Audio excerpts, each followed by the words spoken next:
Hello guys, welcome back. It's Son of Inspo. For today's video, here going to show you or discuss with you how to fix Astro A50 headset stop working.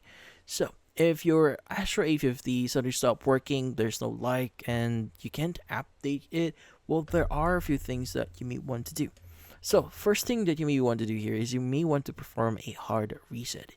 So, to do that, you want to go and hold down two buttons here at the same time. So, it's going to be the game button on your headset here, so usually in this area, and also the Dolby Surround Sound button. Now, the Dolby Surround Sound button here usually is going to be around this area here, so you want to go and just look for it. So remember, you need to hold this button for the whole duration, so 20 seconds straight, and as soon the reset works here, so the power light should turn on.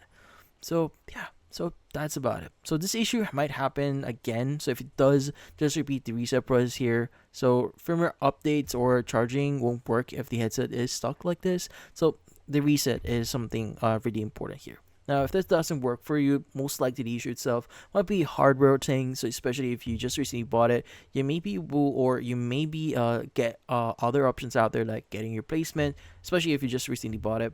But that's about it. So hopefully this video was able to help you like and subscribe to NF Inspo. Thank you for watching.